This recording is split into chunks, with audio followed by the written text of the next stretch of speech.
Assalamualaikum warahmatullahi wabarakatuh. Perkenalkan nama saya Tri Wulandari dengan NIM C1B020178. Di sini saya akan menjelaskan perilaku konsumen. Adapun perubahan perilaku konsumen pada akhir-akhir ini yaitu dunia sedang mengalami pandemi COVID-19 yang mengakibatkan perubahan perilaku konsumen. Seperti perubahan pada gaya hidup maupun kebiasaan.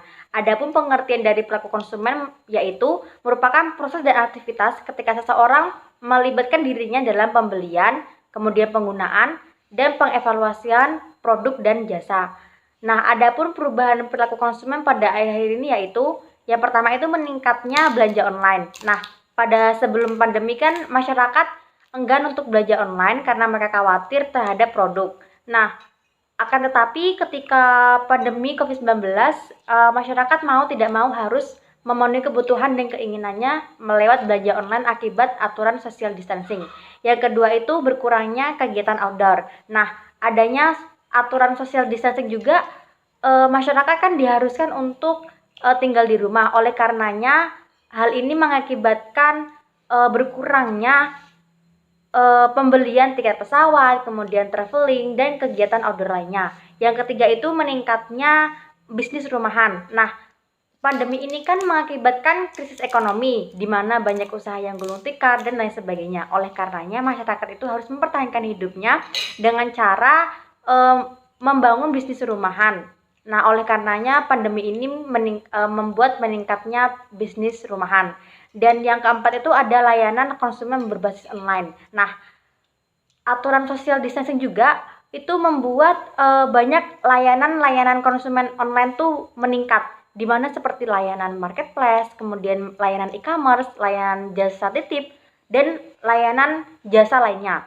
Kemudian bagaimana sih pemasar itu dapat menyesuaikan bisnisnya dengan perubahan perilaku tersebut. Nah, dalam hal ini pemasar itu harus memiliki strategi yang efektif untuk menghadapi perubahan itu. Yang pertama itu dapat memanfaatkan strategi marketing di masa pandemi.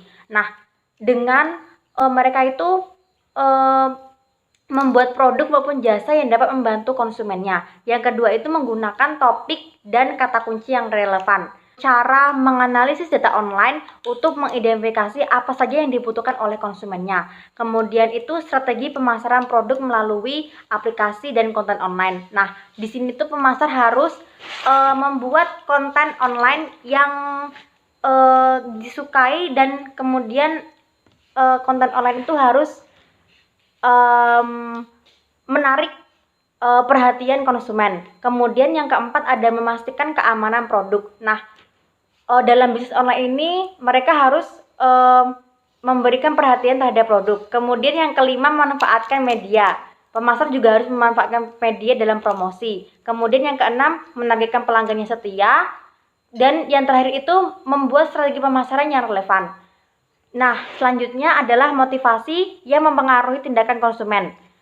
Motivasi merupakan dorongan pada diri seseorang untuk melakukan sesuatu. Oleh karenanya, semakin kuat motivasi pada diri seseorang, maka semakin meningkatnya juga keputusan pelanggan. Di mana motivasi yang tinggi dapat menarik konsumen untuk melakukan keputusan pembelian. Dan yang terakhir itu cara pemasar dapat memahami motivasi konsumen dan mengarahkan konsumennya kepada pembelian. Cara pemasar dapat memahami motivasi konsumen itu yang pertama mengetahui sasaran konsumen, kemudian mengenali keinginan konsumen, kemudian mencari info tentang persepsi konsumen terhadap produk, memahami jenis konten yang disukai, dan menganalisa pasar pembelian konsumen. Cara pemasar mengarahkan kepada konsumen untuk pembelian yaitu yang pertama itu dengan tujuan. Di mana pemasar harus mengetahui tujuan konsumen. Yang kedua itu mengetahui kepentingan, di mana pemasar juga harus mengetahui apa yang dibutuhkan maupun apa kepentingan dari konsumennya. Kemudian itu komunikasi yang efektif. Pemasar juga harus melakukan komunikasi efektif terhadap konsumennya. Kemudian integrasi tujuan, di mana pemasar harus memotivasi konsumennya untuk melakukan pembelian. Dan yang terakhir itu merupakan fasilitas, di mana pemasar itu harus menyediakan fasilitas yang diberitahukan kepada konsumen supaya konsumen itu dapat mengetahui di mana mereka membeli produknya. Baiklah, itu saja saya akhiri. Wassalamualaikum warahmatullahi wabarakatuh.